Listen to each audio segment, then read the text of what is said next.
জ্বালানি সংকটের মধ্যে এবার দাম বাড়লো অটোর গ্যাসের, লিটারে 5 টাকা দাম বাড়লো অটোর গ্যাসের। এই বিষয়ে আরো বিস্তারিত আমাদের জানাবেন প্রতিনিধি সুদীপ্ত আচার্য আমাদের সঙ্গে টেলিফোন লাইনে রয়েছেন। সুদীপ্ত, একদমই গৃহস্থালী এবং ব্যবসায়িক এলপিজির পর এবার কিন্তু অটো গ্যাসের দাম বাড়লো এবং যেটা জানা যাচ্ছে রাষ্ট্রায়ত্ত গ্যাস কোম্পানিগুলো গতকাল রাত থেকেই কিন্তু কলকাতায় এই দাম বাড়িয়েছে, এই মূল্যবৃদ্ধি ঘটেছে এবং কলকাতার ক্ষেত্রে যেটা 57 টাকা 68 পয়সা প্রতি লিটার ছিল অটো গ্যাসের দাম বা অটো এলপিজির দাম, সেই দাম কিন্তু 5 টাকা বৃদ্ধি হয়ে 62 টাকা 68 পয়সা হয়েছে প্রতি লিটারে। ফলত যানবাহনের ক্ষেত্রে বিশেষত অটোর ক্ষেত্রে কিন্তু একটা চিন্তার ভাঁজ পড়েছে। এমনিতেই কিন্তু সরবরাহ কম রয়েছে এবং তারপর এই দাম বৃদ্ধি যারা এই গ্যাসের মাধ্যমে অটো এলপিজিতে গাড়ি চালান বা অটো চালান তাদের ক্ষেত্রে কিন্তু কপালে যথেষ্ট চিন্তার ভাঁজ ফেলছে, একথা বলাই যায়। গতকাল মধ্যরাত থেকেই কিন্তু এই মূল্যবৃদ্ধি কার্যকর হয়েছে। ধন্যবাদ সুদীপ্ত।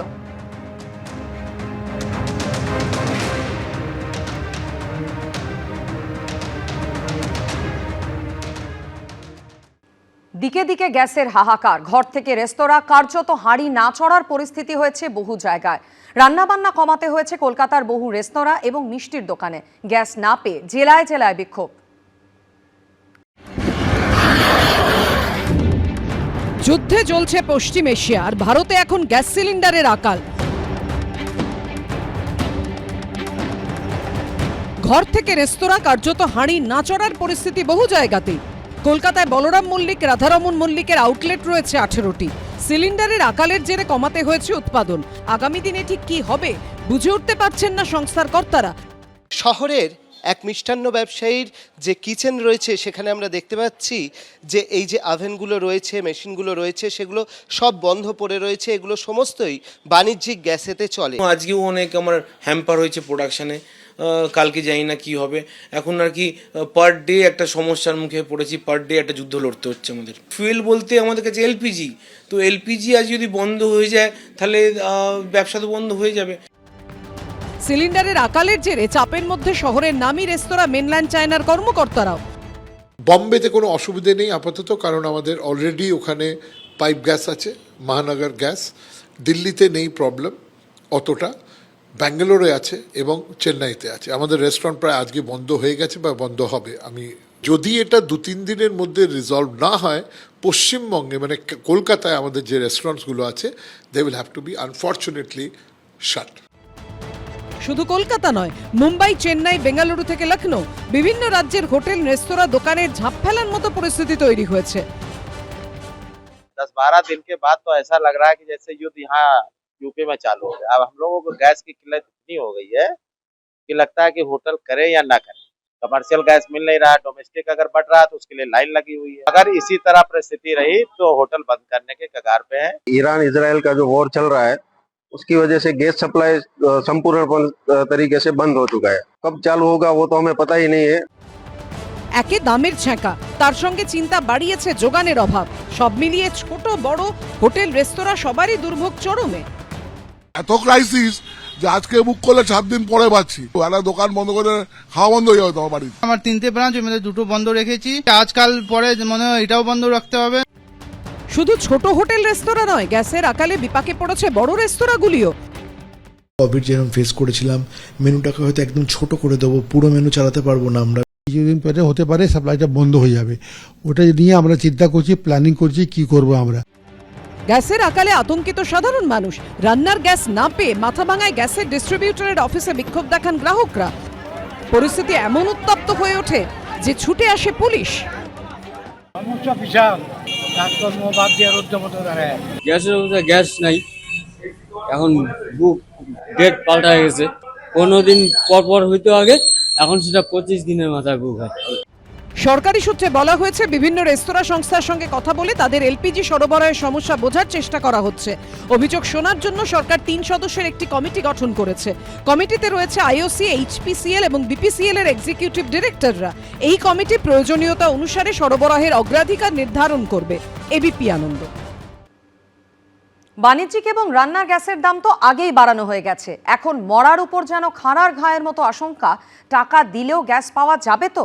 কিভাবে হেসেল চালাবেন বুঝতে পারছেন না গৃহিণীরা। গ্যাস সংকটের সরাসরি ছাপ পড়েছে পরিবহনেও।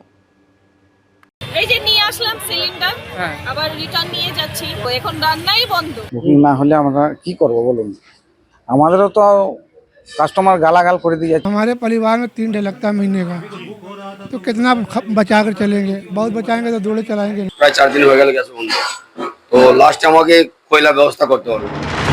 ডোনাল্ড ট্রাম্প আর বেঞ্জামিন নেতানিয়াহু যে এরকম বিপদে ফেলবে ভারতবাসীকে, বঙ্গবাসীকে, তা আগে কে জানতো? এই দুজনের আচমকাই ইরান আক্রমণ, ইরানের পাল্টা যুদ্ধ কৌশল, যার ফলে চারিদিকে গ্যাসের হাহাকার, সিলিন্ডারের আকাল। দাম তো আগেই বাড়ানো হয়ে গেছে, এখন মরার উপর খাঁড়ার ঘায়ের মতো আশঙ্কা। টাকা দিলেও গ্যাস পাওয়া যাবে তো? রান্না হবে তো? হাজার হাজার কিলোমিটার দূরে যুদ্ধের জেরে বাঙালির গায়ে এখন ছেঁকা। এবার তাহলে কি আমরা ইলেকট্রিক্যাল জিনিসে চলে যাব? তাই যদি যাই তাহলে ইলেকট্রিক্যাল বিলটাও তো সাংঘাতিক বাড়ছে, তাহলে কোন দিকটা সামলাবো? এইভাবে আমাদের দু নৌকায় পা দিয়ে বাঁচাটাও তো ভীষণ ডিফিকাল্ট। পশ্চিম এশিয়ায় যুদ্ধের অষ্টম দিনে 60 টাকা করে ভারতে বাড়িয়ে দেওয়া হয়েছে ঘরোয়া রান্নার গ্যাসের সিলিন্ডারের দাম। কলকাতায় রান্নার গ্যাসের দাম বেড়ে হয়েছে 939 টাকা। 19 কেজির বাণিজ্যিক রান্নার গ্যাসের দাম সিলিন্ডার প্রতি 114 টাকা 50 পয়সা বাড়ানো হয়েছে। ফলে বাণিজ্যিক রান্নার গ্যাসের দাম বেড়ে হয়েছে 1990 টাকা। এর জেরে গৃহিণী থেকে শুরু করে হোটেল মালিক সবারই তো নাভিশ্বাস উঠছিলই, তার উপর এবার গ্যাস সিলিন্ডারের আকাল নিয়েও নতুন উদ্বেগ। প্রথম কথা তো গ্যাসের প্রচুর দাম বেড়ে গেছে, আমাদের মতো সাধারণ মধ্যবিত্ত ফ্যামিলির প্রচুর অসুবিধে। আগে আমাদের গ্যাস বুক করলে মোটামুটি আমরা তাড়াতাড়ি পেয়ে যেতাম, এখন এই যে টাইম মেনটেন করে দিচ্ছে যে এই টাইমের মধ্যে নিতে হবে, এই টাইম, তাতে খুবই সমস্যা। আর গ্যাস বুকিং এর জন্য আমাদেরকে যে ওয়েট করতে হচ্ছে, সমস্যা, প্রচুরই সমস্যা। সিলিন্ডারের আকালের ফলে হুগলির এই হোটেল মালিককে তো ফের কয়লার যুগে ফিরতে হয়েছে। কিছুদিন ধরে তো গ্যাস আসা বন্ধ হয়ে গেছে, আমাকে কয়লা ব্যবস্থা করতে হলো। কারণ আমার তো প্রচুর রয়েছে, হোম সার্ভিস রয়েছে, বয়স্ক লোকদের খাবার দাবার যায়, খুবই অসুবিধা হচ্ছে। আমার তো কিছু করার নেই, কয়লা জ্বালিয়ে কাজ করতে হচ্ছে। পাওয়া যাচ্ছে কিছু শর্টেজও হচ্ছে, কয়লা না হলে ওই গুল দিয়ে চালাতে হচ্ছে এখন কিছুদিন ধরে। না, গ্যাস একদম পাচ্ছি না। কি বলছে ডিলাররা বলছে ঘরে মাল নেই। গ্যাস সংকটের সরাসরি ছাপ পড়েছে পরিবহনে। একদিকে যেমন কমার্শিয়াল সিলিন্ডারের ঘাটতি শহর জুড়ে, এখন যেটা দেখা যাচ্ছে যে অটোর জ্বালানি যে গ্যাস, সেই গ্যাসেরও ঘাটতি। দক্ষিণ কলকাতার বিভিন্ন প্রান্তে অটো চালকরা যাচ্ছেন যেখানে যেখানে গ্যাস সাপ্লাই হয়। আর কোথাও নেই, যাবো কোত্থেকে? গাছতলায় নেই, মহামায়াতলায় নেই, কোথায় যাবো? আর ওই জন্য সকালবেলা এসে লাইন দিয়েছি, ইনকাম জিরো, এখন লাইন দিয়ে দাঁড়িয়ে আছি। মঙ্গলবার ম্যাডক স্কোয়ারের কাছে রিচি রোডে সকাল থেকেই দেখা যায় শয়ে শয়ে অটোর লাইন। অটো চালকদের দাবি, যেখান থেকে তারা গ্যাস নিতেন সেখানে মিলছে না। যা তাদের জ্বালানি পুড়ছে, টাইম নষ্ট হচ্ছে, যে হাফ বেলা আমাদের ভাড়া খাটালো না, এটা লস হলো। পাম্পে নেই, শুধু রুবিতে বলছে বিকেলে আসবে। হ্যাঁ, এখানে এই অবস্থা, সব গাড়ি এসে এখানে জড়ো হয়েছে, গ্যাস তো নিতে হবে না। এটা আজকে প্রায় 3 দিন হলো। ঘাটতি যে শুরু হয়ে গেছে তা স্বীকার করছেন, বলছেন গ্যাস ডিস্ট্রিবিউটর অফিসের কর্মীও। এখন এই মুহূর্তে 14 কেজি ডোমেস্টিক গুলো আসছে, এরপরে কতদিন আসবে আমি বলতে পারছি না। ঘাটতি চলছে, মানে শুরু হয়ে গেছে সব বজবজ প্ল্যান্ট থেকেই আমাদের গাড়ি আসে, কিন্তু এই মুহূর্তে আর ফিলিংই হচ্ছে না। সংকট এমন জায়গায় পৌঁছেছে যে মধ্যপ্রদেশের ঝাঁসিতে ট্রাক থেকে 524টি এলপিজি সিলিন্ডার চুরি হয়েছে। খালি ট্রাকটি উদ্ধার করেছে পুলিশ। পুলিশ সূত্রে খবর, চুরি হওয়া সিলিন্ডারের মূল্য আনুমানিক 18 লক্ষ টাকা। ঝিরম করঞ্জাই ও সত্যজিৎ বৈদ্যর রিপোর্ট, এবিপি আনন্দ। এবিপি আনন্দ, এগিয়ে থাকে, এগিয়ে রাখে।